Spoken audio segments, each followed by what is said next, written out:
আপনি হয়তো শুনেছেন যে প্রতিটি ব্যক্তির মধ্যেই কোনো না কোনো স্পেশাল একটি গুণ রয়েছে, আর সেই গুণটিকে যদি সেই ব্যক্তি জানতে পেরে যায় এবং যদি সেই স্পেশাল কোয়ালিটির ওপর কাজ করা শুরু করে দেয়, তাহলে তাকে জীবনের রেসে কেউ কোনোদিন আটকাতে পারবে না। সেই ব্যক্তিটি এই পৃথিবীর স্টার হয়ে যাবে। প্রহেলিকা কমিউনিটিতে এমন অনেক বন্ধু রয়েছেন যারা বলে যে আমি লাইফে করতে তো চাই অনেক কিছু ঠিকই, কিন্তু বুঝতেই পারছি না যে কি করব। তারা পরিশ্রম করার জন্যও প্রস্তুত আছে ঠিকই, কিন্তু তারা জানতেই পারছে না যে তাদের মধ্যে কি স্পেশাল ট্যালেন্ট আছে। তো আজকের এই ভিডিওটির মাধ্যমে আমরা আপনার মধ্যে লুকিয়ে থাকা ট্যালেন্টকে, স্পেশাল স্কিলসকেই খুঁজব।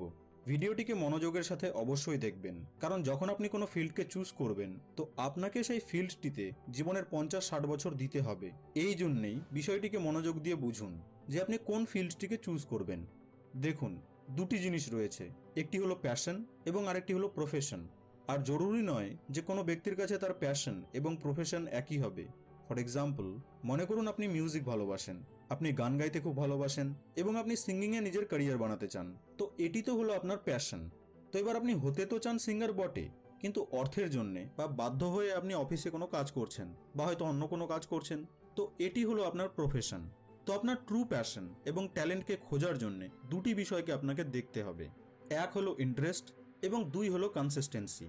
অর্থাৎ যদি আপনি সেই ইন্টারেস্টের কাজটি করেন এবং সেটি করতে করতে যদি আপনার ভারী লসও হয়ে যায়, তবুও কি আপনি সেই কাজটিকে কন্টিনিউ করতে চাইবেন? যদি সম্পূর্ণ পৃথিবী আপনার বিপক্ষে হয়ে যায়, তবুও কি আপনি সেই কাজকে করবেন? আমার দৃষ্টিভঙ্গিতে কোনো কিছুই গড গিফটেড হয় না। লোকে বলে যে সে তো গড গিফটেড, তার গলার আওয়াজ তো ছোটবেলা থেকেই সুন্দর, তাই সে সিঙ্গার হয়েছে। ভাই, সিঙ্গিংয়ের ওপর সে কাজ করেছে, তবে গিয়ে সে সিঙ্গার হয়েছে। যদি আপনিও নিজের ভয়েসের ওপর কাজ করতেন, তাহলে আপনারও আওয়াজ সিঙ্গারের মতো হয়ে যেত। একজন ইন্টারন্যাশনাল ফুটবল প্লেয়ার, সে যদি গড গিফটেড হতো, তাহলে তো তার মাঠে প্র্যাকটিস করার প্রয়োজনই নেই। সে সরাসরি ম্যাচ খেলতে যেত, 10টি গোল দিয়ে বাড়িতে এসে আরাম করে ঘুমিয়ে পড়তো। হবে কি কোনোদিন এমন? হবে না। যে এই পৃথিবীর সব থেকে বেস্ট ফুটবলার, সে সব থেকে বেস্ট এই জন্যেই কারণ তার প্র্যাকটিসও সব থেকে বেস্ট। এই জন্যেই এই কথাটিকে মন থেকে সরিয়ে দিন যে ট্যালেন্ট বা প্যাশন গড গিফটেড হয়। গড গিফটেড হয় না। তো যদি এটি গড গিফটেড নয়, তাহলে কেন কিছু কিছু লোকেরা তাদের ফিল্ডে এতটা বেস্ট এবং পারফেক্ট হয়? কি সিক্রেট আছে এর পেছনে? দেখুন, এর সব থেকে বড় সিক্রেট হলো এই যে তারা তাদের লাইফে যতগুলি ফিল্ডকে দেখেছে, সেই সকল ফিল্ডগুলির মধ্যে থেকে তাদেরকে সেই ফিল্ডটি সব থেকে বেশি ভালো লেগেছিল যেই ফিল্ডটিতে তারা আজ আছে। তারা সেই ফিল্ডটিকেই চুজ করেছিল যে ফিল্ডে তারা আজ আছে। মানে, আজ যদি কোনো ব্যক্তি ওয়ার্ল্ড ক্রিকেটার হয়েছে, তো সে প্রথম থেকেই শুধু ক্রিকেটেই ফোকাস করেনি। সে লাইফের কোনো না কোনো সময় ফুটবলকেও খেলে দেখেছে, সে কোনো না কোনো সময় গান গেয়েও দেখেছে, পেন্টিং করেও দেখেছে, এমন আরও বেশ কিছু ফিল্ডকে ট্রাই করে দেখেছে। এবং তবে গিয়ে সে জানতে ও বুঝতে পেরেছে যে না, আমি তো ক্রিকেটের জন্যই তৈরি, এর থেকে বেস্ট অপশন আমার কাছে নেই। তো এই জায়গা থেকে একটি শব্দ বেরিয়ে এলো, ট্রাই, চেষ্টা। ট্রাই করা, চেষ্টা করে দেখা। অর্থাৎ আপনি ততক্ষণ পর্যন্ত নিজের ট্যালেন্টকে খুঁজে পাবেন না, নিজের প্যাশনকে আপনি ততক্ষণ পর্যন্ত ফলো করতে পারবেন না, যতক্ষণ পর্যন্ত আপনি এটা জানবেন না যে সেই ফিল্ডটি কেমন। আপনাকে আলাদা আলাদা ফিল্ডকে ট্রাই করে দেখতে হবে, চেষ্টার পর চেষ্টা চালিয়ে যেতে হবে। নয়তো কি হবে জানেন? আপনি লাইফের সেই ফিল্ডগুলির মধ্যে থেকেই কোনো একটিকে চুজ করবেন যেটিকে আপনি জানেন। তো যদি আপনার কাছে বেশি ফিল্ডের ব্যাপারে নলেজই না থাকে, তাহলে আপনি জানবেন কিভাবে যে আপনি কোনটিতে এক্সপার্ট আর কোনটিতে এক্সপার্ট নন? কোন কাজটি আপনাকে ভালো লাগে আর কোন কাজটি আপনাকে ভালো লাগে না? ভারত এবং বাংলাদেশে একটি সাধারণ পরিবারে জন্ম হওয়া ছেলে বা মেয়েকে যদি আপনি জিজ্ঞেস করেন যে বড় হয়ে তুমি কি হবে, তো 99% চান্স আছে যে সে আপনাকে বলবে যে টিচার হব, ডক্টর হব, ইঞ্জিনিয়ার হব বা কোনো সরকারি চাকরি করব। কারণ সে ছোটবেলা থেকেই সেটাই শিখেছে, সে সেটাই শুনেছে, তার সোসাইটি এগুলি করে এসেছে, তাই তার ডিকশনারিও কয়েকটি অপশনেই সীমিত। এবার আপনি বলুন যে সে কি চুজ করবে, যখন এমনিতেই তার কাছে লিমিটেড অপশন রয়েছে। তাই আপনাকে আলাদা আলাদা জিনিসগুলিকে খুঁজতে হবে এবং সেগুলিকে ট্রাই করতে হবে। এই পৃথিবীতে কেবলমাত্র 4-5টি অপশন নেই, বরং লক্ষ লক্ষ ফিল্ড আছে।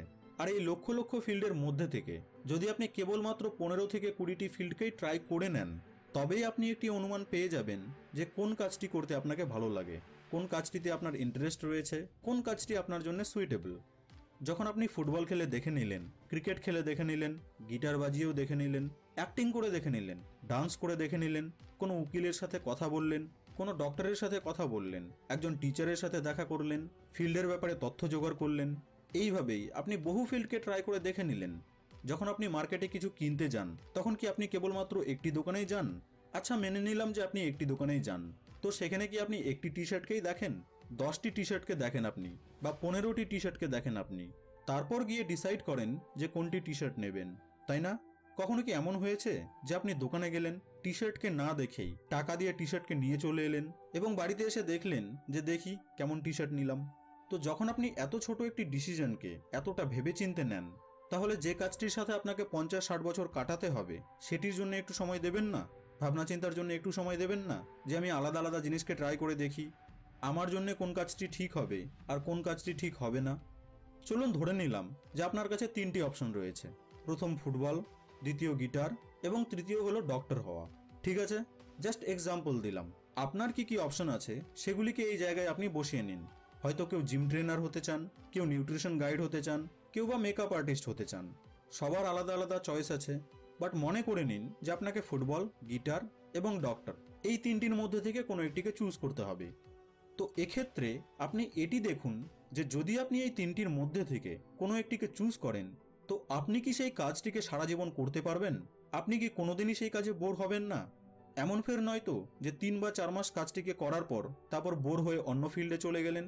চেঞ্জ হতে পারে, আমি বলছি না যে চেঞ্জ হয় না, কিন্তু আপনাকে আগেই ভেবে নিতে হবে যে যখন আমি এই ফিল্ডটিতে যাব তো আমাকে কি শিখতে হবে, শুরু কোথা থেকে করতে হবে, কতটা সময় লাগবে, কত টাকা লাগবে, কার টাকা লাগবে, আপনার প্যারেন্টসের সেভিংস নাকি আপনার সেভিংস, আপনার কাছে রিসোর্সেস কি কি আছে।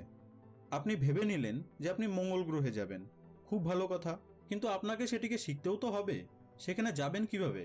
আপনার কাছে টেকনোলজিও তো থাকতে হবে, আপনার কাছে রিসোর্সেস থাকতে হবে। বিগ ড্রিমস, বড় ভাবনা ভাবতে তো কোনো সমস্যা নেই। আমাদের মধ্যে থেকে যদি কেউ ভাবে যে মঙ্গল গ্রহে যাব, তবেই তো সেখানে পৌঁছানো সম্ভব হবে। এই জন্যেই বড় ভাবনা রাখা কোনো খারাপ জিনিস নয়, কিন্তু সেটি আপনার জন্য কতটা পসিবল, আপনার ফান্ডামেন্টালস কি কি আছে, আপনার ফান্ডামেন্টালস কি অতটা স্ট্রং? যদি না হয় তাহলে কি আপনি নিজেকে অতটা স্ট্রং বানাতে পারবেন সেখানে যাওয়ার জন্যে? আর যদি আপনি সেই ফিল্ডকে চুজ করে নেন, তো সেখান থেকে কি কিছু উপার্জনও করতে পারবেন? কারণ আপনাকে তো নিজের সংসারকেও চালাতে হবে। সেই ফিল্ডে যে ব্যক্তি টপে পৌঁছেছে, তো সেখানে পৌঁছানোর জন্য সে কি কি করেছে এটাও আপনাকে জানতে হবে। তার কি কি স্ট্র্যাটেজি ছিল? আপনার কাছেও কি তেমনই কোনো স্ট্র্যাটেজি আছে যা আপনাকে সেই স্থানে পৌঁছাতে পারবে?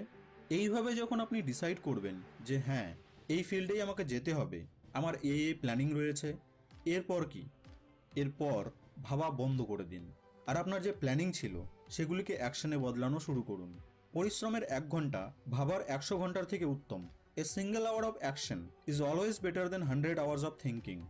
এই জন্যেই যদি আপনি কোনো ডিসিশন নিয়ে নেন, তো এবার সেটিকে অ্যাকশনে বদলানোর সময় চলে এসেছে। আর আমি গ্যারেন্টি দিয়ে বলছি, এর থেকে সহজ আর কোনো মাধ্যম নেই নিজের মধ্যে লুকিয়ে থাকা স্পেশাল ট্যালেন্টকে খোঁজার।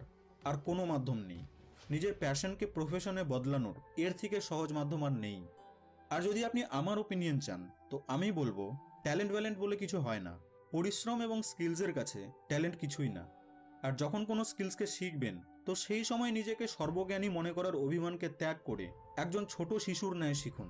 Because it's the knowledge which you can turn into skill, and it's only the skill which will take you to the top of that field. হ্যাঁ, যখন আপনি সেই ফিল্ডে সাকসেস হয়ে যাবেন, তখন আপনি ঈশ্বরকে ক্রেডিট দিতে পারেন যে ভাই সবই ঈশ্বরের কৃপা। আর এটি খুবই ভালো, কারণ আপনি লাইফে এত স্ট্রাগল করলেন, এত কিছু শিখলেন, সফল হলেন, কিন্তু তবুও আপনার মধ্যে কোনো ইগো থাকলো না, আপনি ডাউন টু আর্থই থাকলেন। আর এই জন্যেই লোকেরা মনে করে যে ভাই সে তো বললো যে সবই উপরওয়ালার কৃপা, তার মানে এ বোধহয় গড গিফটেড, আর তার জন্যই হয়তো সে এত সফল। কিন্তু এমনটা নয়, ট্যালেন্ট গড গিফটেড হয় না, ট্যালেন্ট বানিয়ে নিতে হয়। তাই ডিটারমাইন করুন নিজের ফিল্ডকে, নিজের মোটিভেশনকে সবসময় হাই লেভেলে রাখুন। আপনার মোটিভেশন যেন কখনোই ডাউন না হয়। আপনার মোটিভেশনই ডিসাইড করবে যে আপনি সেই ফিল্ডকে পাওয়ার জন্যে, সেই স্কিলকে শেখার জন্যে কতটা পরিশ্রম করবেন। আমি এক জায়গায় পড়েছিলাম যে যদি সবার কাছে কোনো একটি কাজকে কঠিন বলে মনে হয়, কিন্তু আপনার কাছে সেই কাজটি একেবারেই জলের মতো সহজ, তো এটিকে বলে রিয়েল ট্যালেন্ট। আর এই ট্যালেন্টকে কাজে লাগিয়ে যদি আপনি অসম্ভবকেও সম্ভব করে দেখিয়ে দিতে পারেন, তো এটিকে বলে জিনিয়াস। আশা করছি এবার আপনি জানতে পেরেছেন যে আপনি নিজের ট্যালেন্টকে কিভাবে খুঁজবেন এবং সেখানে অবধি কিভাবে পৌঁছাবেন। ওয়েল, আপনার কোন বিষয়ে সবথেকে বেশি ইন্টারেস্ট রয়েছে তা কমেন্ট বক্সে আমাকে অবশ্যই জানাবেন। ভিডিওটি ভালো লেগে থাকলে লাইক এবং শেয়ার করতে ভুলবেন না কিন্তু। আপনাদের সঙ্গে আবার দেখা হবে নেক্সট ভিডিওতে।